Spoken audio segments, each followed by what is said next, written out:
말씀드렸던 대로 오늘부터 사사기 13장부터 16장까지 삼손 이야기를 함께 우리가 살펴보려고 합니다. 대략적으로 잡고 있는 것은 최소 8주, 길면 10주에서 한 12주 정도쯤으로 그렇게 나눠서 삼손 이야기를 살펴볼 수 있을 것 같습니다. 삼손 이야기를 살펴보기 위해서는 사사기라고 하는 이 책의 구조를 먼저 여러분들이 이해를 하셔야 됩니다. 그래서 사사기의 순환 구조를 기본적으로 여러분들이 머리에 이렇게 입력을 해두시면 좋겠습니다. 사사기의 순환 구조는 이스라엘이 죄를 짓고 그러면 하나님께서 이방 민족을 통해서 이스라엘을 압제를 하고 그러면 그 압제 때문에 이스라엘이 하나님께 부르짖어 간구하고 그렇게 되면 하나님께서 사사를 세워서 이스라엘을 구원하고 어느 정도 시간이 지나면 이스라엘은 그것을 잊고 다시 죄로 돌아가는 이러한 5가지 크게 보아서 순환적인 구조를 사사기는 1장부터 오늘 이 13장까지 쭉 이어오고 있습니다. 어떻게 그럴 수 있을까? 가능합니다. 사람이기 때문입니다. 은혜는 우리가 받을 때 감격하고 즐겁고 기쁘고 그리고 안 잊어버릴 것 같지만 어느 정도 시간이 지나면 그게 그냥 당연한 것처럼 생각되고 그것을 조금 더 받지 못한 것에 대해서 오히려 아쉬워하는 마음들을 가지는 게 인간의 본성이기 때문입니다. 그런 면에서 이방 민족으로 인해서 억울하고 착취를 당할 때에는 하나님 구해 주십시오 막 이러다가 딱 구해주고 나면 어느 정도 시간이 지나면 다시 옛날 습성으로 돌아가게 됩니다. 문제는 사사기의 이 순환 구조가 똑같은 패턴으로 반복되기는 하는데 그게 나선형의 구조를 가진다는 겁니다. 나선형의 구조를 가진다는 것은 이게 반복되면서 더욱더 악화된다는 겁니다. 시간이 지날수록 그들의 죄는 더 커지고 그들의 하나님께로 향한 간구는 좀 더 약해지고 하나님의 징계는 더 커집니다. 그런 가운데 이스라엘은 차츰차츰 아예 하나님을 거의 잊어버리는 단계까지 이르릅니다. 그러니까 처음 사사기 시대보다는 사사기의 마지막 시대가 되면 이스라엘은 더 큰 죄를 짓고 이스라엘은 하나님과 훨씬 더 멀어진 상태라는 겁니다. 세워지는 사사도 마찬가지로 처음 사사보다는 마지막 사사가 훨씬 더 문제가 있는, 그래서 처음 사사는 별로 결점이 없었는데 점점 갈수록 사사긴 사사지만 조금 이상한 사람들이 자꾸 세워지는 겁니다. 오늘 우리가 살펴보는 삼손 사사인데 몇 번째 사사일까요? 사사기에 등장하는 마지막 사사입니다. 그건 뭘 의미하죠? 사사들 중에 제일 문제가 많은 사람이고 이스라엘이 그만큼 하나님께 엄청난 범죄 가운데 있는 상황이라는 겁니다.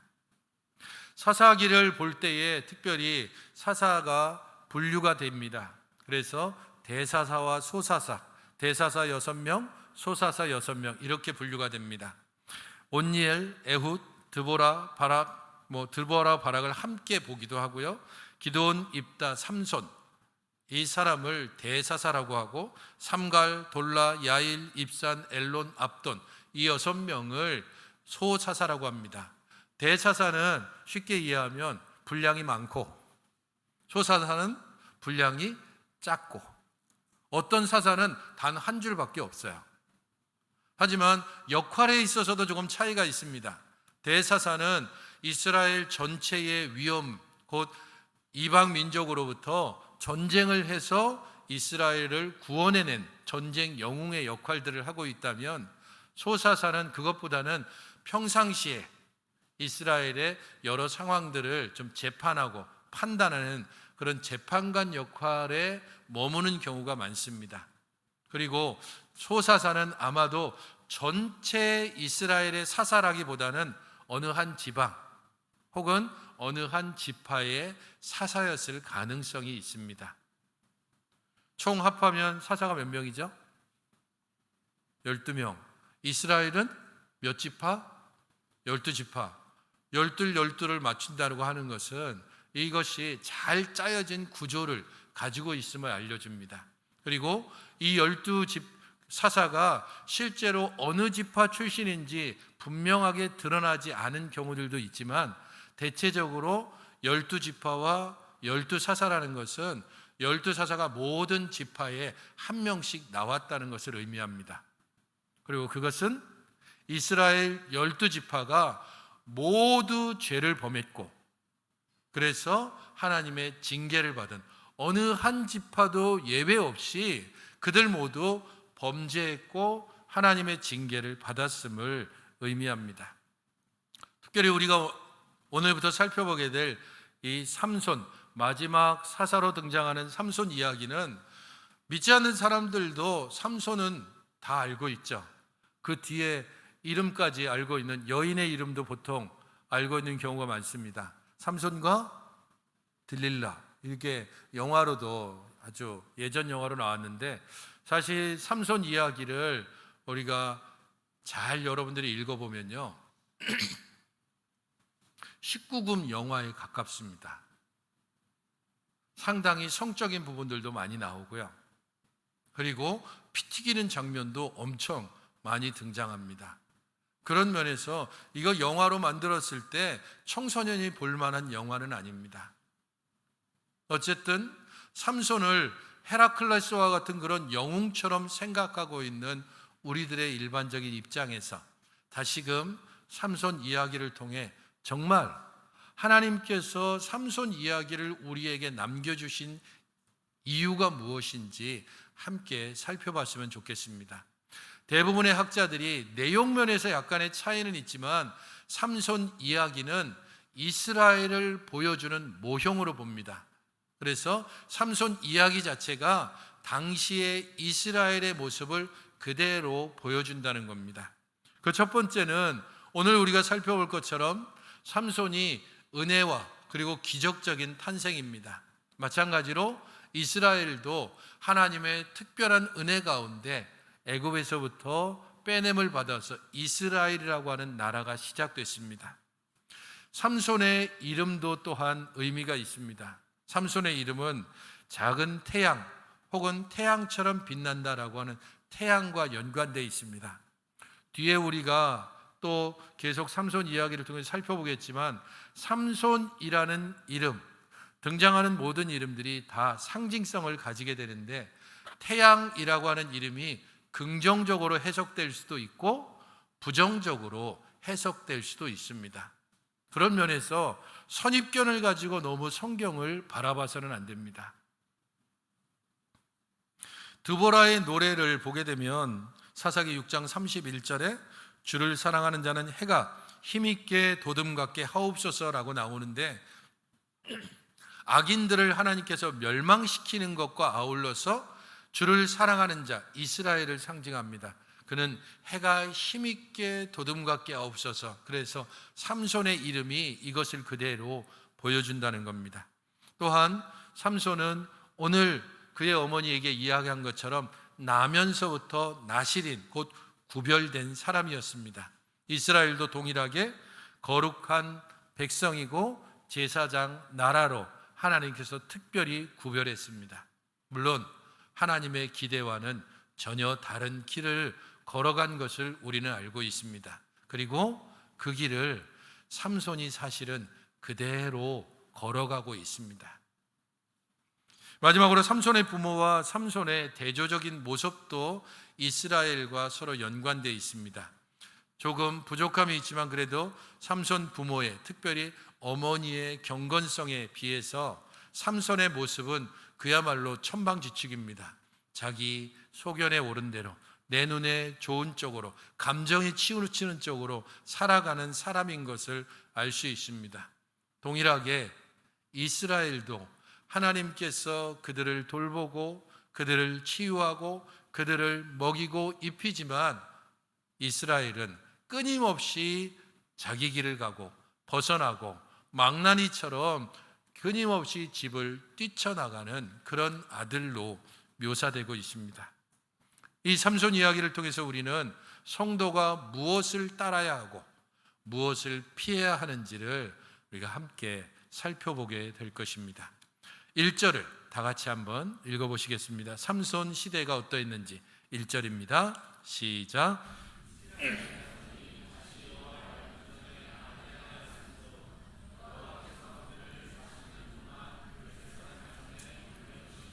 이스라엘 자손이 다시라고 하기 있기 때문에 이전에도 그랬듯이 여전히 그들은 이전에 걸었던 그 길을 걸었다. 선한 일이 아니고 악한 일을, 선조들이 걸어갔던 그런 악한 행실을 다시 반복하고 있다.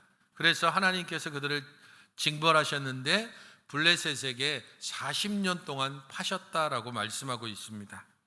사실 그들의 악행이 어떤 건지는 본문에 나오지 않습니다. 하지만 다시 악을 행했다라고 하는 것을 통해서 이전에 조상들이 행했던 것, 하나님의 말씀을 무시하고 따르지 않은 것, 그리고 또한 우상을 숭배하고 열방이 가는 길을 걸어간 그 악행이 그대로 재현됐다는 것을 알 수 있습니다.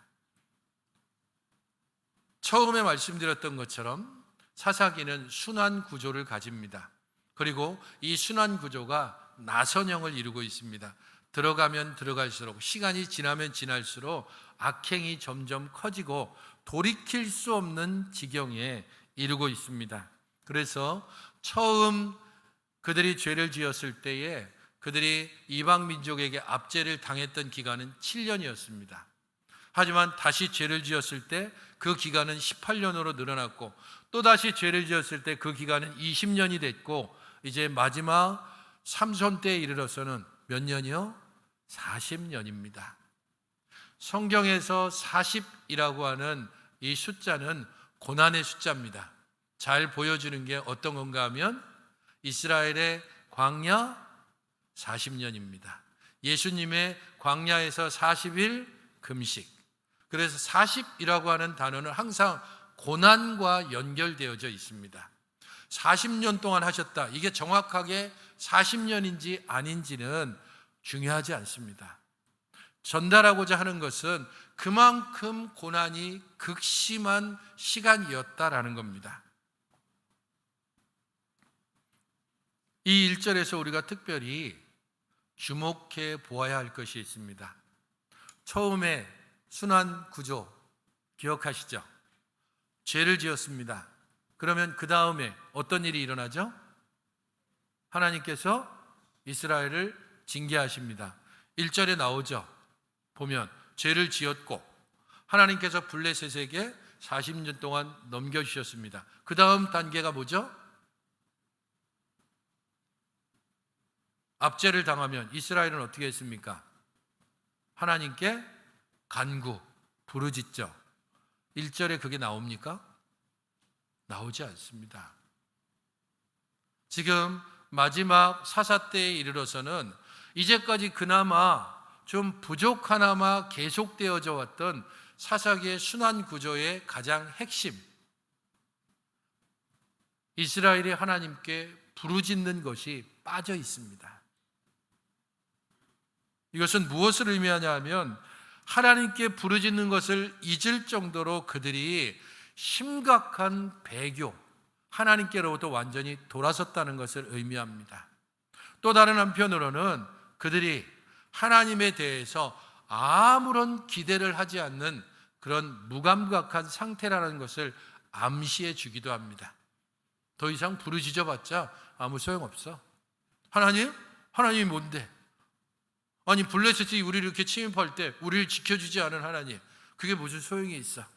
그런 자포자기하는 심정, 불평, 불만, 이런 것들이 쌓여지면서 그들은 더 이상 하나님께 부르짖지 않습니다. 사사기의 도표 자체가 완전히 깨져버린 상태입니다. 왜 이런 일이 일어날까요? 그들이 하나님을 잊어버렸기 때문이고, 또 다른 한편으로는 그들이 죄에 대해서 무감각하고 이 죄를 미워하며 죄와 끊임없이 싸우기를 멈췄기 때문입니다. 히브리서 12장 4절부터 6절은 우리에게 이렇게 말씀하고 있습니다. 너희가 죄와 싸우되 아직 피 흘리기까지는 대항하지 아니하고 또 아들들에게 권하는 것 같이 너희에게 권면하신 말씀도 잊었도다. 일러스되 내 아들아 주의 징계하심을 경히 여기지 말며 그에게 꾸지람을 받을 때에 낙심하지 말라. 주께서 그 사랑하시는 자를 징계하시고 그가 받아들이시는 아들마다 채찍질 하심이니라. 죄와 싸우는 사람은 그 죄로 인한 하나님의 징계를 받아들이고 회개하며 하나님께 은혜를 구합니다. 하지만 죄와 싸우기를 멈추면 하나님의 징계를 귀찮게 여깁니다. 또 그러시네. 나 좀 가만히 좀 내버려 둘래요? 아니 하나님과 나하고 이제 뭐 별 볼 일 없지 않습니까? 하나님도 내게 기대하지 않는 것처럼 나도 하나님께 기대하고 있지 않습니다. 죄에 무감각한 사람들이 보이는 심정이고 태도이기도 합니다. 하나님, 아니 뭐 이렇게 나 때려놓고 나 짓눌러 놓고 내 몸과 영혼 이렇게 다 피폐하게 해놓고 그리고 나서 하나님께 돌아오라고요? 내가 억울해서도 하나님 없이 그냥 살아도 별로 이제는 아쉬운 것 없습니다. 그러니 죄와 싸우기를 멈추고 죄와 함께 살아가는 세월들을 별로 안타까워하지 않습니다.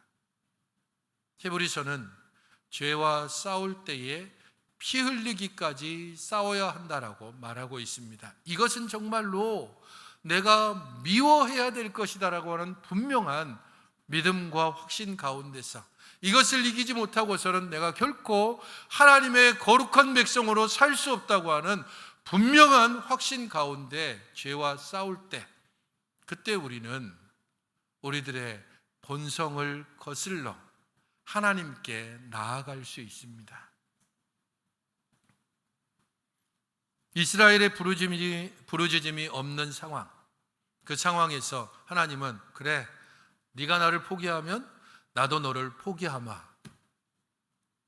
그렇게 하시는 것은 하나님의 뜻이 아니시기에 오늘 우리가 보는 것처럼 마노아의 집에 하나님께서 여호와의 사자를 보내십니다. 소라 땅에 단지파의 가족 중에 마노아라 이름하는 자가 있더라. 그의 아내가 임신하지 못함으로 출산하지 못했다. 온 이스라엘이 범죄함으로 하나님을 찾지 못하고 하나님을 잊어버리고 블레셋의 그 압제를 당연한 것으로 받아들이고 있는 그 상황 가운데 이제는 좀 더 좁혀서 한 가정을 보여주고 있습니다.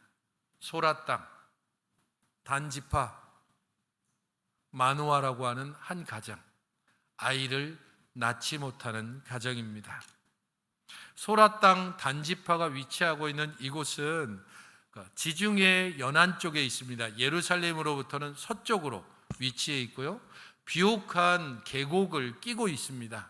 그래서 그들이 역사를 보게 되면 끝까지 그 비옥한 계곡을 지키기 위해서 계속적으로 노력해 왔음을 볼 수 있습니다. 그것을 자신들이 지키는 것처럼 마찬가지로 주변의 이방인들이 당연히 그 땅을 탐내겠죠. 그래서 침입해 들어오는 겁니다. 그 땅에 있었던 마노아라고 하는 사람을 소개합니다. 마노아, 그 이름이 안식처라는 의미를 가지고 있습니다. 삼손 이야기에 등장하는 것이 모형론이라고 말씀드렸습니다. 그래서 이름 하나하나가 다 상징성이 있습니다. 마노아, 안식처. 하지만 뒤집어 생각하면 결코 안식하지 못하는 사람, 그리고 누구에게도 안식을 주지 못하는 사람. 이름은 안식처지만 안식처를 제공하지도 못하고 그리고 자기 스스로도 안식하지 못하는 그 안식하지 못함을 가장 잘 표현해 주는 것이 그 가정에 자녀가 없는 것입니다.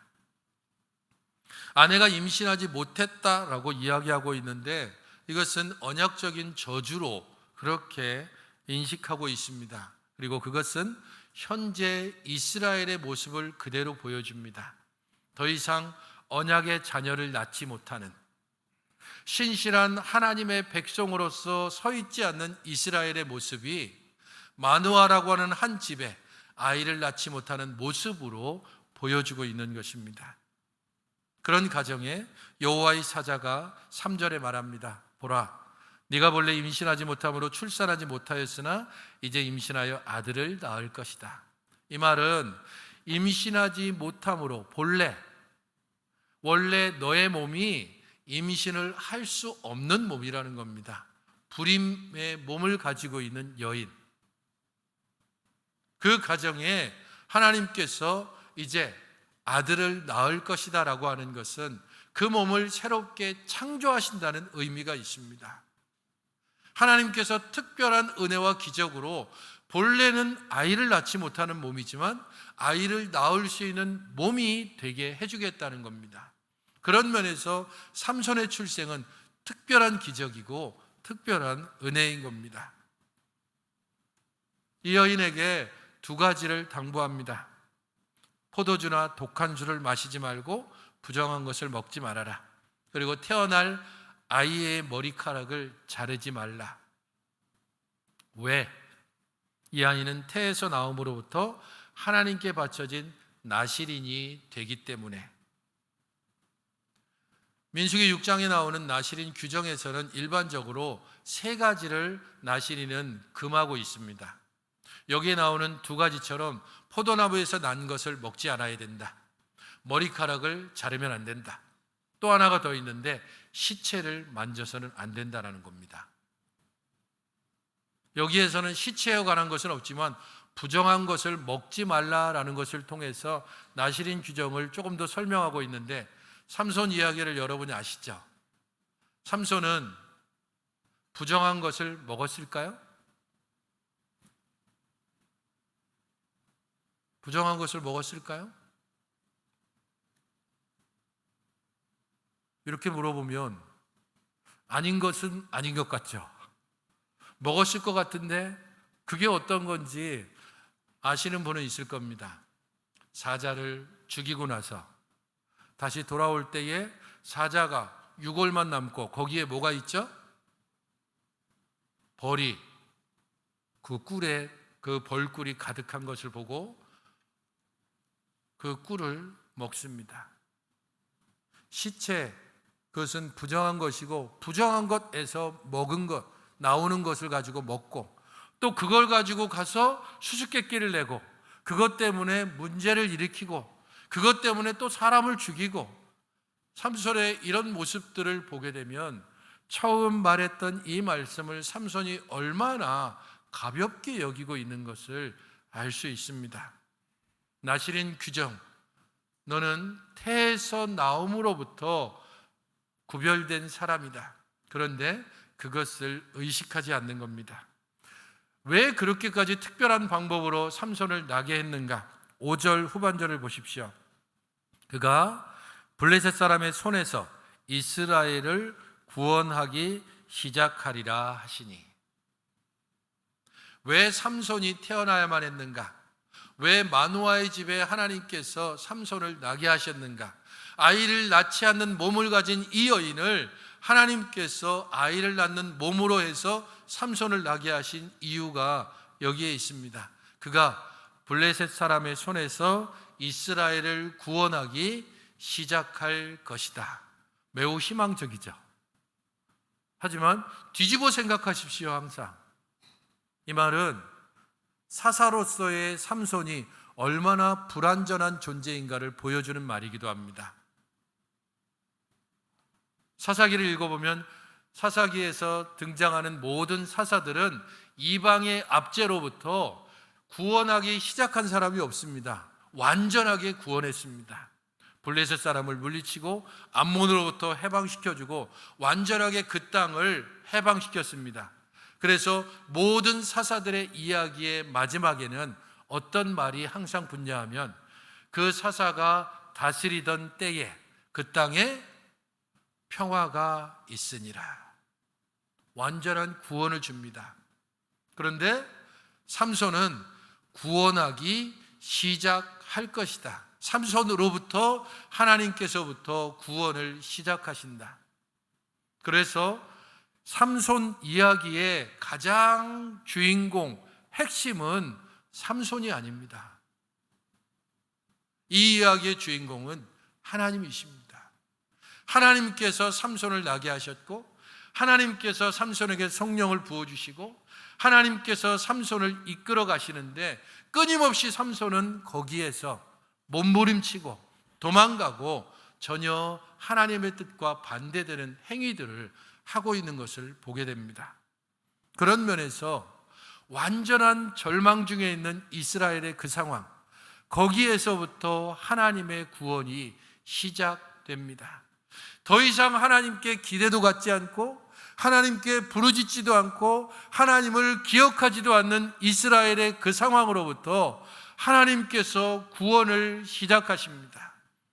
더 이상 아들을 낳을 수 없다라고 생각하는 그 집안에 여호와의 사자가 찾아오고 그에게 말씀함으로 말미암아 그곳에 아들을 낳게 하심으로 하나님께서 구원을 시작하시는 겁니다.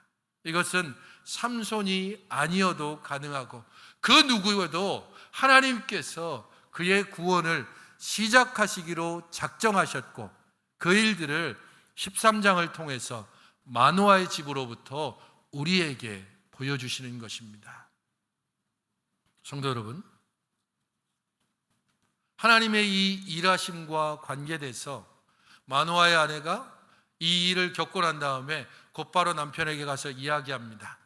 하나님의 사람이 왔고 내가 보니까 하나님의 사자 같은데 너무 두려워서 묻지도 못하고 이름도 못 물어봤다. 그 사람이 나한테 이야기했는데 아들을 낳을 것이라고 그랬고, 그리고 포도주와 독주와 부정한 것을 먹지 말도록 하라고 그렇게 이야기했다. 여러분들이 성경을 볼 때 특별히 주위에서 보면 재밌는 것을 발견할 수 있습니다. 그 중에 가장 재밌는 것은 어떤 말이 반복될 때, 특별히 이 사람에게 한 말이 다른 사람들에게 전달될 때, 혹은 하나님께서 하나님의 사자나 천사를 통해서 전해진 말이 다른 사람들에게 옮겨질 때 무엇이 빠졌고 무엇이 더해졌는가에 따라서 그 관심사가 달라집니다. 천사가 분명히 이야기한 것, 그것을 남편에게 전달한 것 중에 어떤 것이 빠졌고 어떤 것이 더해졌을까요? 삼손이 왜 나야 하는지에 대한 분명한 이유가 빠져 있습니다. 블레셋으로부터 구원하기 시작하리라. 그리고 머리를 깎지 말아야 된다라는 것도 여인이 지금 빠뜨리고 있습니다. 이것은 무엇을 의미하냐 하면 삼손 어머니의 관심사가 어디에 있는지를 보여줍니다. 생각해 보십시오. 아이를 낳지 못하는 여인입니다. 지금도 그렇지만 그 고대에 여자가 아이를 낳지 못한다는 것이 얼마나 큰 형벌이고 주변으로부터 얼마나 심한 모욕감과 따가운 눈총을 받는 그런 세월을 지냈겠습니까? 그런데 하나님의 사자가 와서 아들을 낳을 것이다라고 이야기합니다. 다른 이야기가 거의 들리지 않는 겁니다. 그 뒤에 말은 더 이상 들리지 않고 아들을 낳을 것이다. 그리고 그 아이에게 금지된 것, 포도주나 독주나 부정한 것을 먹지 말도록 하라는 그것에만 온통 집중합니다. 그리고 하나를 더 덧붙입니다. 태에서부터 그가 죽는 날까지 하나님께 바쳐진 나실인이다. 이 말은 조금 더 덧붙여져서 이야기가 되어집니다. 이것을 통하여서 우리는 분명하게 알아야 할 것이 있습니다. 하나님의 관심사와 사람의 관심사가 항상 거리감이 있다는 겁니다. 하나님의 말씀이 우리에게 일로 이야기했다면 우리의 관심이 그 일에 관심이 없으면 그것을 이로 듣습니다. 하나님은 동쪽을 이야기하는데 우리의 관심사가 서쪽에 있으면 서쪽인가 보지? 이러면서 자꾸 서쪽에 귀를 기울이고 우리의 눈길을 자꾸 그쪽으로 돌리게 되는 겁니다. 하나님의 일하심은 항상 우리 안에서 그의 백성을 통해서 일하기를 원하시지만 그의 백성들은 자신의 관심사에 따라서 하나님이 이렇게 하셨어, 아니면 이렇게 해주실 거야, 혹은 이렇게 하기를 바래 라고 하는 그런 다양한 바람이나 여러 많은 기대를 가지고서 말씀으로 들어가기도 하고 우리의 기도에 그 모든 것들을 다 몽땅 비벼서 하나님께 말하기도 합니다. 그러니 말씀이 제대로 들릴 리 없고, 그러니 말씀을 통해 제대로 깨달을 수도 없고, 그러니 하나님과 함께 일하는 기쁨과 경험을 제대로 느낄 수도 없습니다. 삼손 어머니의 그 태도는 나무랄 수는 없습니다. 왜냐하면 너무 기쁘잖아요.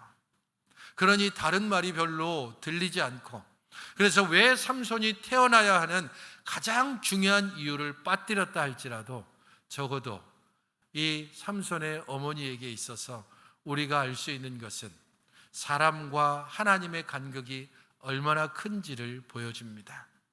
우리의 작은 지식과 경험으로 하나님의 뜻을 알 수 없습니다. 그렇기에 겸손해야 하는 것이고, 그렇기에 하나님을 알기에 더욱더 힘써야 하는 것입니다. 우리의 생각과 뜻으로 하나님의 뜻을 가리거나 하나님의 뜻인 것처럼 오해하는 일이 없도록 겸손히 우리의 마음과 생각을 낮추고 우리의 시선을 하나님께 좀 맞추면서 내 안에서 하나님이 정말 일하셨으면 좋겠습니다. 나를 통해 하나님께서 정말 일하셨으면 좋겠습니다. 내가 하나님의 도구로 이 땅 가운데서 사용되어지면 좋겠습니다라고 하는 기대와 간구로 주 앞에 나아갈 때 나를 통해 하나님께서 일하시고 하나님께서 우리를 통해 역사해 가실 것입니다. 바로 그 일들을 삼손의 집안을 통해 함께 보며 우리가 함께 기도하실 때에 하나님, 내가 진정으로 나의 생각과 시선과 마음이 우리 하나님께 집중되어져서 잘 듣게 하시고 잘 깨닫게 하시고, 그래서 좀 실수하지 않고 걸어갈 수 있게 하여 주시옵소서. 나를 통해 일하시는 하나님을 경험하게 하여 주시옵소서. 이런 기대와 소망으로 이번 한 주간 살아가시는 여러분들이 되시기를 주님의 이름으로 축원드립니다. 기도하겠습니다. 연약한 이들을 우리 주께서 붙드시고 이끄셔서 주를 더욱더 알게 하시고 주님께 나아가게 하시니 감사를 드립니다. 주를 더욱더 소망하며 바라게 하시고 우리 안에 일하시는 하나님, 우리를 통하여 역사하시는 하나님을 끝까지 바라보며 우리 주님만을 온전히 섬기며 살아가는 우리들의 매일의 삶이 되게 하여 주시옵소서. 우리 주님께로만 온전히 시선을 맞추고 주께 나아가게 하여 주시옵소서. 예수님의 이름으로 기도하옵나이다. 아멘. 모두 자리에서 일어나시고